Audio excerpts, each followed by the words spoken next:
So I would be lying if I didn't say I'm pissed.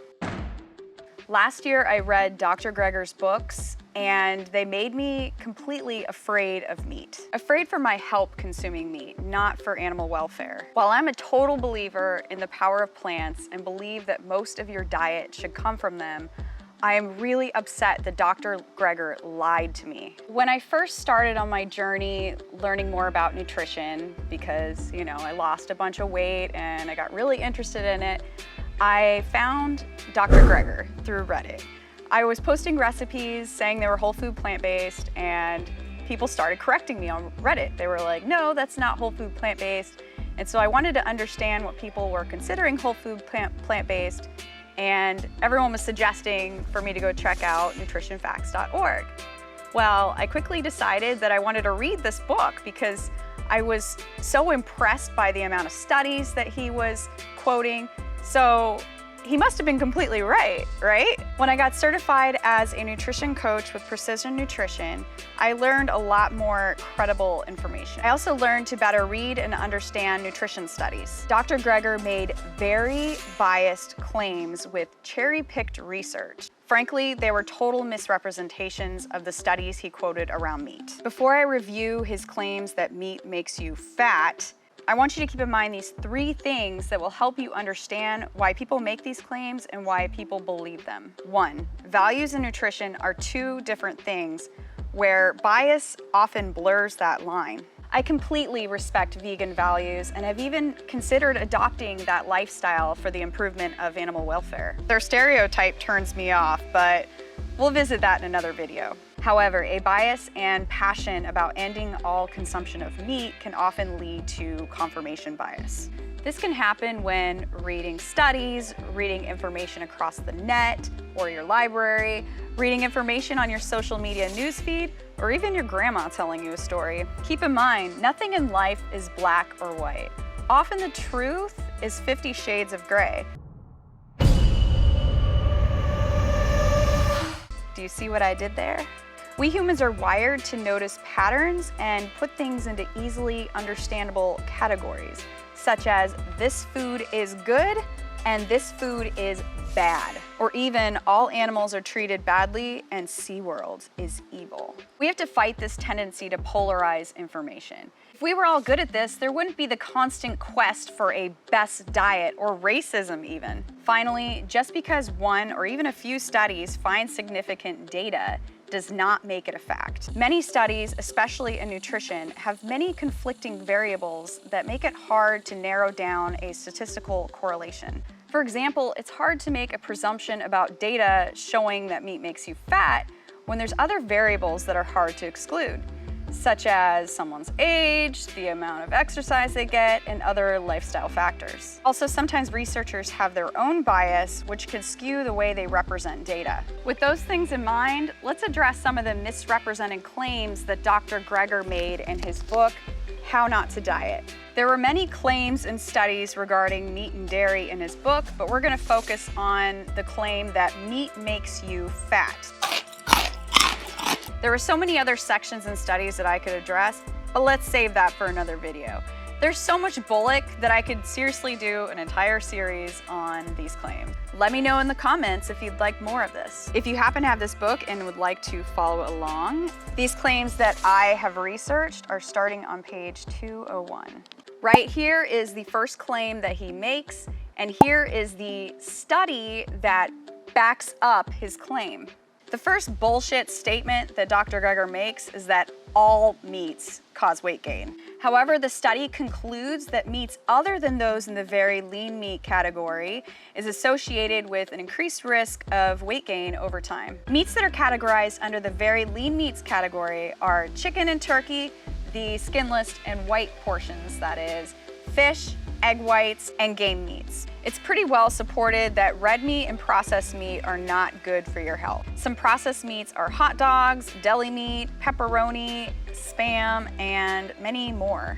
You can see Dr. Greger claims that if you eat 3 ounces of meat a day, you are tripling your risk of weight gain. However, every participant in this study at baseline reported some consumption of meat. The study states that at baseline, participants ate 1.4 to 2.6 servings per 1,000 calories a day. That means that the data that he's making a correlation to is 3 ounces over that baseline. Now, that might be understandable given that if you're eating that much meat, you're crowding out other beneficial foods. If you're eating a large portion of chicken or steak at every meal, for example, you're probably not eating a whole lot of vegetables and complex carbohydrates and healthy fats. I think it's worth noting that the study was performed over a period of 20 months and only had 237 participants. It was also limited in diversity. All of the participants were women, and there weren't very many Hispanic participants in the study. Food intake was also self-reported. I don't know about you, but I even lie to myself about that second piece of chocolate I consumed right before bed. Second claim and associated study. This study was on red meat and processed meat only, not on meat in general, as Dr. Greger would like us to believe. He mentioned abdominal obesity, but that's not even mentioned in the study. The study focus was metabolic syndrome, not obesity. And even if it matters at this point, the study was limited to participants in the Mediterranean region, not worldwide. Third claim. Again, this claim doesn't specify what kind of meat, and the study does not break it down. This study is from 1997. That is 24 years ago. You don't want to quote a study that's longer than about 10 years ago, especially in nutrition, which is a continuously explored area of science.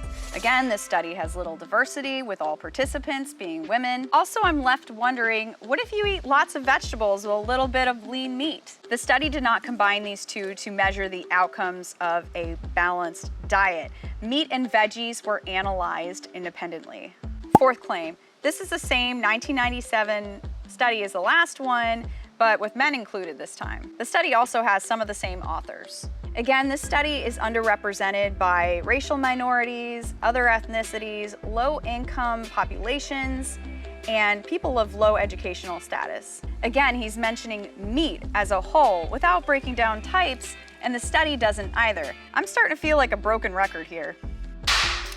However, the statement is mostly a correct representation of the data, but the data is lacking. And again, this study is nearly 30 years old. I also found a fun piece of information in the study, which, as far as I know, is totally incorrect, which is that over time you can lose weight drinking beer more than 5 days a week. What a headline! I absolutely love IPAs, so I guess I'll start drinking them every night. Can you sense the sarcasm? I wish it was true.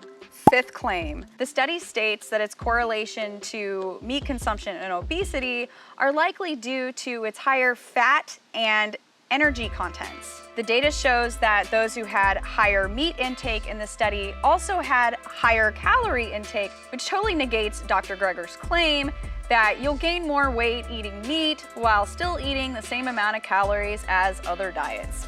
It remains unclear whether the observed associations were fully attributable to the meat intake itself. There's no direct correlation to causation here. What if all the meat intake were beef wrapped in donuts? So there's something interesting from the next study that we'll talk about, but is in relation to the direct claim that he made here, is that intervention studies on meat intake specifically showed mixed results. Although in most of them, no weight change was observed when energy from carbohydrates was partially replaced with the energy from meat. This further shows that whether you consume calories from meats, carbs, fats, or whatever, calorie consumption and expenditure dictates weight gain, loss, or maintenance. Sixth and final claim for today. Dr. Greger is correct here in the first study that the strongest association with annual weight gain is due to poultry consumption. However, when study participants were excluded for having a previous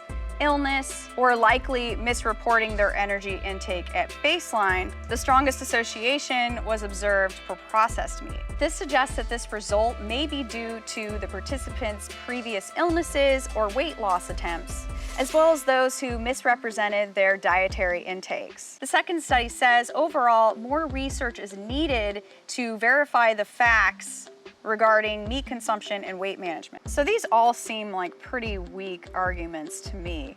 So do they really need a rebuttal? If you think so, check out this meta-analysis from more recent years. If you don't know what a meta-analysis is, it's more reliable information because it examines many credible studies to determine overall trends. Interestingly, in this analysis, fish was associated with a reduced risk of abdominal obesity. Of course, as those portions consumed increases, at some point it plateaus out. This analysis, just like the studies prior, does show an increased risk with consumption of red meat. However, the best vetted studies show low quality of evidence that certain food groups have an impact on obesity risk. As for poultry, I have seen a couple studies that show some association of consuming poultry with obesity risk. However, the quality of evidence is low. It's worth noting that poultry varies in its saturated fat content from 0 grams in turkey breast or egg whites to 3 grams in duck, for example, which leads me to my theory. My theory is that a given food group isn't the problem.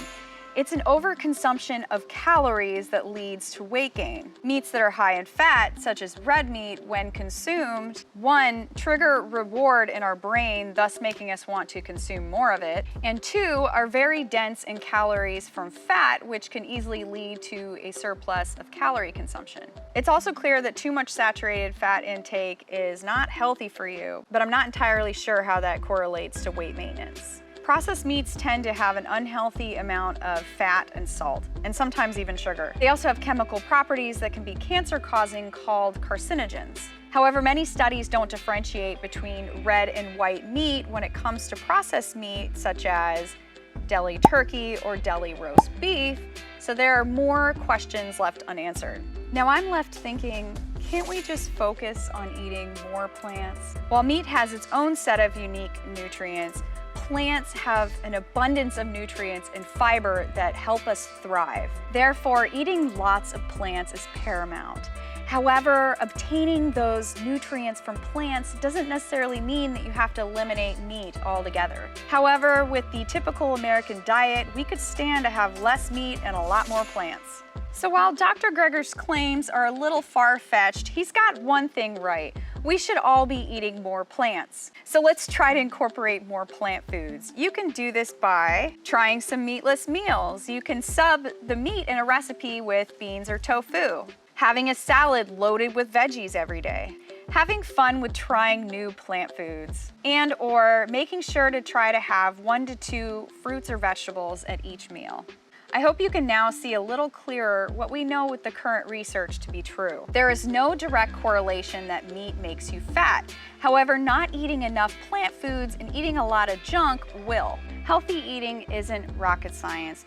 We just all struggle to find the answers because our emotions and values are so intertwined with food. I totally get it. I used to be on the weight roller coaster myself. Binge eating and beer makes me feel better too sometimes. Veganism is an honorable lifestyle and diet. However, the studies to date don't prove that it's the healthiest diet, nor does it prove that it's unhealthy. Remember to be skeptical about claims and research studies. Having a study to back up your claim doesn't make it fact. If you have any questions or concerns, please let us know in the comments. And I look forward to seeing you soon.